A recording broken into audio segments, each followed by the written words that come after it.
Can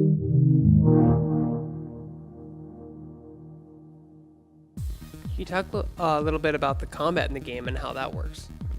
Well, it's an action RPG. At first glance, it looks like it looks easy to grasp, but it has a real depth.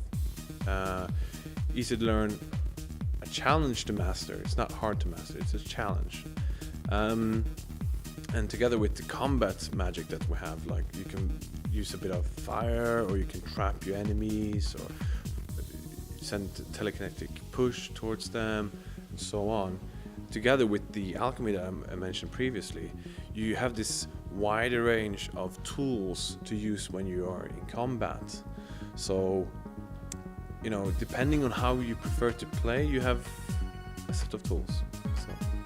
Now, it's also called The Witcher 3 Wild Hunt. Can you go into a little detail about the Wild Hunt's actually a group of wraiths?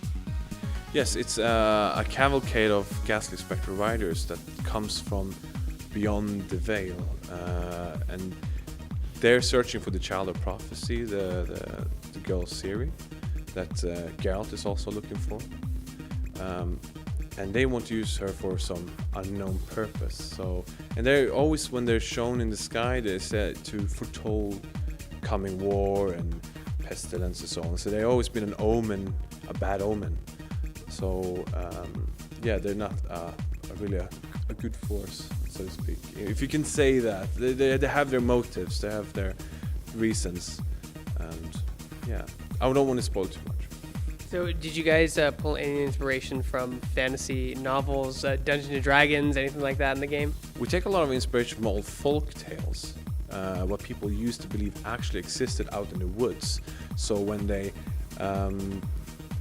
you know, don't be careful what you say, the trolls might be listening. You know, when I grew up, that my grandma used to say that, you know, people used to believe that trolls actually existed, and gnomes and spirits and the beasts of the wild. And we take those folklores and we take them and put them in our game, because I think it's easier to relate when you have a setting like us, a very similar to medieval setting. You take what people believed in at that time and you put it there. It just makes it more authentic for us.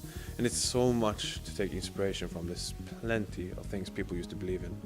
Now, The Witcher 3 is also a very graphic game. It's very visually and has a lot of adult themes.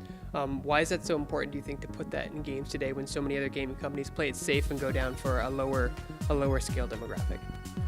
Well, we make a game for adults. It's a mature game for mature people. And all adults have sex. It's a natural part. It's who we are. It's how we managed to exist this long. And to take that out, to take out the sex, the cruelty of people have against each other, would make our game not a Witcher game. It's really vital to have this true mirror to us as possible, because otherwise it wouldn't feel real. Despite being fantasy, we want it to feel as real as possible. So when you experience it, there are people with not clear motives, they use people, or they're being racist towards non-humans such as elves or dwarves, or they could be sexist as well. So it's all these types of people that exist in this world that's morally grey, and it makes for much more interesting experience as a player, experiencing going through this. Now, you guys were primarily on the PC platform. You guys had Witcher 2 released on the Xbox 360, and now you're coming out on next gen. What has next gen hardware opened up for you as a developer in making video games?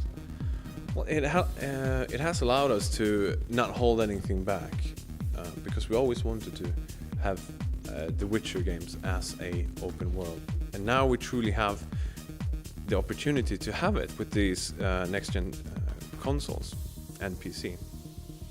So now it's finally the Witcher game we always wanted to truly create, like the ultimate Witcher experience. As I said before, we created huge landscapes. It's much more complex than before. It really has made life so much easier for us.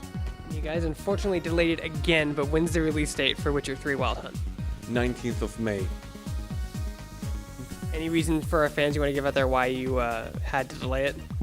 Well, we had a look at our game and we felt that we needed the extra time because we want to treat our players, our fans, right. We don't want to release something that's almost finished. We want to release something that's finished.